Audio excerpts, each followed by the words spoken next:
অপেক্ষা কৰিবলৈ দিছিলুনে দেখিলে আপোনাৰ এষাৰ মিছা কথাই কেনেকুৱা প্ৰভাৱ পেলালে মই আচৰিত হৈছো স্বয়ং বিভূতিমোহন হাজৰিকাই মোৰ আগত হাত জোৰ কৰি ক্ষমা বিচাৰিছে এজন দাম্ভিক মানুহৰ বাবে নিজৰ দম্ভ অহংকাৰ ত্যাগ কৰি আনৰ ওচৰত সৰু হ'বলৈ খোজাটো ইমান সহজ কথা নহয় যিহেতু তেওঁ ক্ষমা খুজিছে নিশ্চয় সলনি হৈছে তথাপিও মনত কিবা এটা ভয় হয় যদি আকৌ একে ঘটনাৰে পুনৰাবৃত্তি হয় শুনক বাকী যিয়েই নহওক নুপুৰৰ গৰ্ভত থকা সন্তানটোৰ বাবে নুপুৰে এবাৰ সুযোগ দিয়াটো মই বিচাৰোঁ কাৰণ মই জানো পৰিয়াল অবিহনে সন্তান জন্ম দিয়াটো কিমান কঠিন ময়ো বিচাৰোঁ নুপুৰ উভতি গৈ সেইখন ঘৰত সুখী হওক কিন্তু নুপুৰলৈ চাই মোৰ এনে লগা নাই যে তাই উভতি যাবলৈ মান্তি হ'ব জানি তুমি মিছাতে চিন্তা কৰিছা মিছাতে চিন্তা কৰি আছা ইমান দিনে ঘৰৰ হাহাকাৰবোৰৰ মাজত আমাৰ ওপৰত চকু পৰা নাছিলে কিন্তু এতিয়া যেতিয়া সকলো ঠিক হৈ যাব সিহঁতৰ নজৰ পৰিব আমাৰ ওপৰত তুমি কি ভাবিছা দেউতাই আমাক ইয়াত থাকিবলৈ দিব কোনদিনা ডালি টোপোলা বান্ধি ইয়াৰ পৰা পঠিয়াই দিয়ে তাৰ কোনো ঠিকনা নাই ৰিলেক্স ৰিলেক্স উশাহ লোৱা দীঘল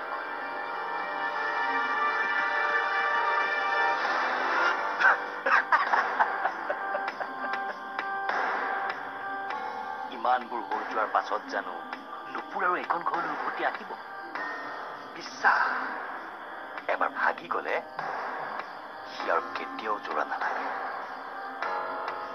মই তোমাক 100% গেৰাণ্টি দি ক'ব পাৰো নুপুৰ উভতি নাহে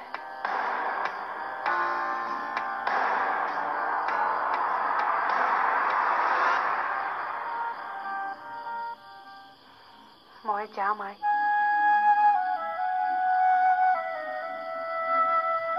তই এই সিদ্ধান্ত আবেগেৰে লোৱা নাইতো নাই আই মই ভাবি চিন্তি লৈছো মই সেইখন ঘৰলৈ যাব লাগিব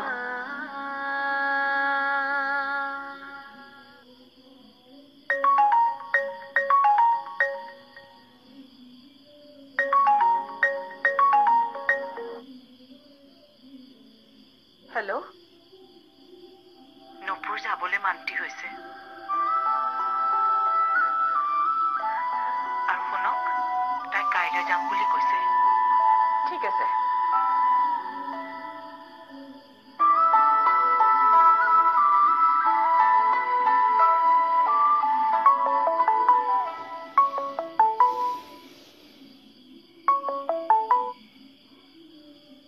উভতি আহ ঘৰলৈ কাইলৈ নুপুৰ আহি আছে সঁচা মা সাবিত্ৰী দেৱীয়ে ফোন কৰিছিল আহ উভতি আহ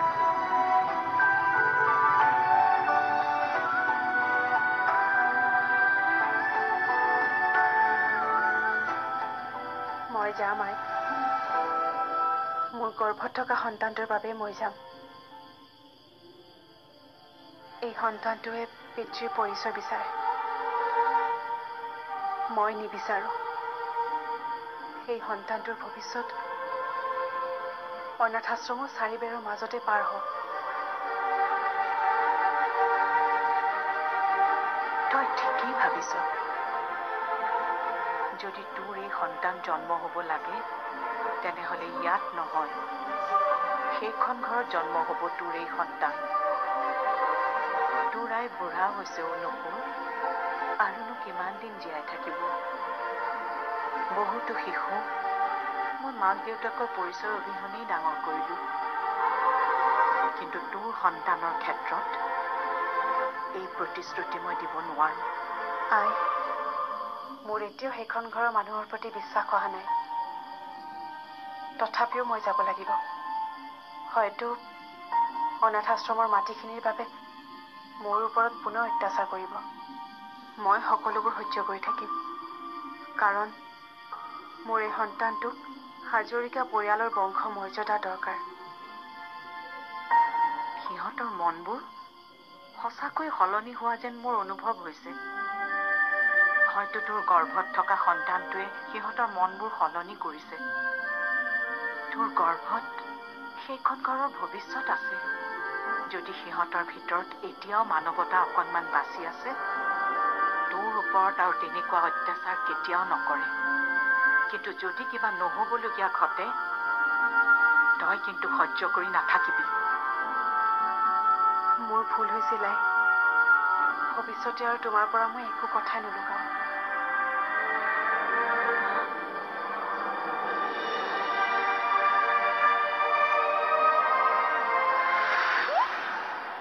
নুপুৰবাই আকৌ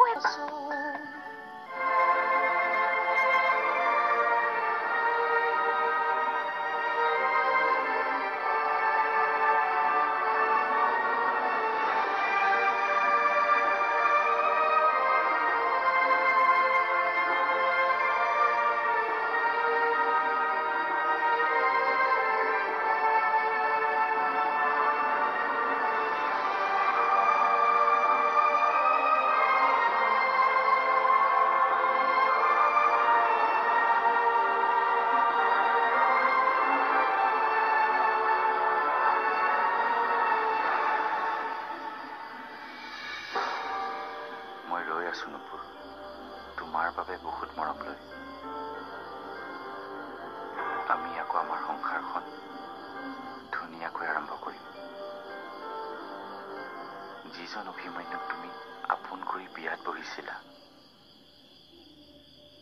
সেই অভিমন্যুক তুমি সঁচাকৈ এতিয়া পাবা।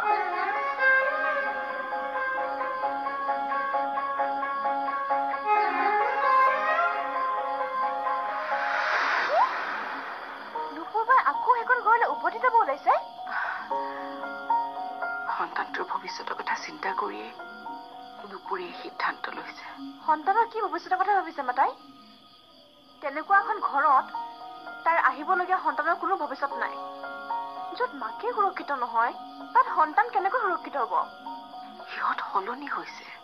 আচৰিত দেই মা, তোমালোক সকলো কি বিশ্বাসত ক'ব পাৰিলা যে তেওঁলোক সলনি হৈছে? ইমান ডাঙৰ ষড়যন্ত্ৰ কৰাৰ পাছতো আৰু সিহঁতক তোৰ জিলত দিব লাগে। তই সৰু হৈ আছ, ইমান বুজাৰ ক্ষমতা তোৰ হোৱা নাই। লাহে লাহে যেতিয়া ছোৱালীৰ পৰা মাক হবি, তেতিয়া বুজিবি নুপুৰে কিয় এনেকুৱা সিদ্ধান্ত এটা ল'লে। আচলতে এই সকলোবোৰ খেলি মেলি হৈছে সেই মাকজনীৰ কাৰণে, যিয়ে নুপুৰপাক জন্ম দিয়ে এৰি থৈ গৈছে। সেইজনী যদি নুপুৰপাক অনাথ কৰি থৈ নগ'লহেঁতেন, আজি তাই ইমানখিনি সমস্যাৰ মুখামুখি হ'ব নালাগিলেহেঁতেন। যদি সন্তানক এৰিবই লাগে, তেনেহ'লে জন্ম দিছিলে কিয়? কোনো অধিকাৰ নাই মানুহজনীৰ এনেকে ছোৱালী এজনীৰ জীৱন ধ্বংস কৰাৰ। যদি আজি নুপুৰপাৰ হকে মাক মাতিবলৈ নিজৰ মাক দেউতাক থাকিলেহেঁতেন, আজি তাই সেইখন ঘৰলৈ উভতি গৈ নিজৰ সন্তান জন্ম দিবলগীয়া নহ'লহেঁতেন। ধুনীয়াকৈ নিজৰ ঘৰতে জন্ম দি লালন পালন কৰি থাকিব পাৰিলেহেঁতেন। তই ঠিকেই কৈছ কাৰ্তিক। যদি মই সমাজৰ আগত নুপুৰক মোৰ ছোৱালী বুলি স্বীকৃতি দিব পাৰিলোহেঁতেন, আজি এইখন ঘৰত মোৰ নাতি জন্ম হ'লহেঁতেন।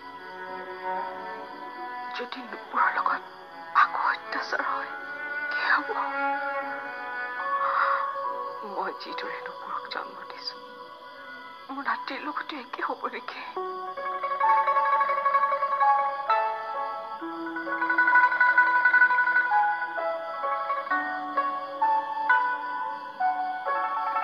নুপুৰ আহিব যে মা? অলপ পৰিপাটি কৰি থৈছো।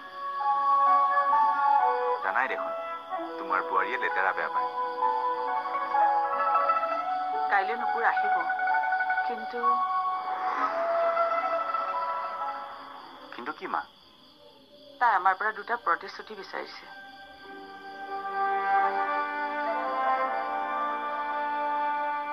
প্ৰতিশ্ৰুতি?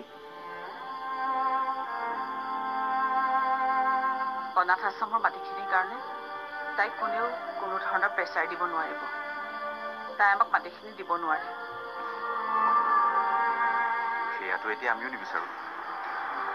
আৰু দেউতাক মই যিমান দূৰ জানো সঁচাকৈ তেওঁৰ মনো সলনি হৈছে। নহ'লে তেওঁ ক্ষমা বিচৰা মানুহ নহয়। সেইটোক লৈ মোৰ চিন্তা হোৱা নাই অভি। মোৰ চিন্তা হৈছে দ্বিতীয়টো প্ৰতিশ্ৰুতিক লৈহে। দ্বিতীয় প্ৰতিশ্ৰুতিটো কি বিচাৰিছে মা? মোৰতো এনেকুৱা অনুভৱ হৈছে মই আৰু অভিমান্যুক আগৰ দৰে স্বীকাৰ কৰিব নোৱাৰো আই। তেওঁৰ প্ৰতি মোৰ মনত যি সন্মান আছিল, যি ভালপোৱা আছিল, সেয়া সকলো শেষ হৈ গৈছে। মোৰতো এনেকুৱা অনুভৱ হৈছে যদি অভিমান্যু সলনি হ'বলৈ ধৰিছে মোৰ গৰ্ভত থকা একমাত্ৰ সন্তানটোৰ বাবেহে। সন্তানটোৰ মোহেহে আচলতে তেওঁক মোৰ প্ৰয়োজনীয়তা অনুভৱ কৰাইছে। যি নহওক মই আৰু তেওঁক কেতিয়াও নিজৰ স্বামীৰ মৰ্যাদা দিব নোৱাৰিম। মোৰ গৰ্ভত থকা সন্তানটোক কিন্তু পিতৃৰ পৰিচয় নিশ্চয় দিম।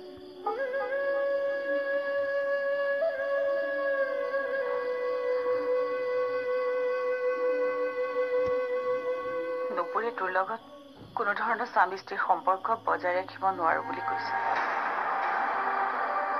তাই মাথোন এইখন ঘৰলৈ আহিব বোৱাৰী হৈ, তোৰ পত্নী হৈ নহয়। আনকি তাই তোৰ লগত একেটা ৰুমতে থাকিবও বিচৰা নাই।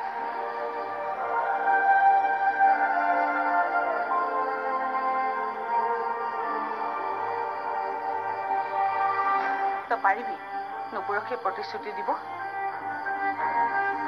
তাইৰ লগত একেখন ঘৰতে থাকি পাৰিবি অচিনাকিৰ দৰে থাকিব?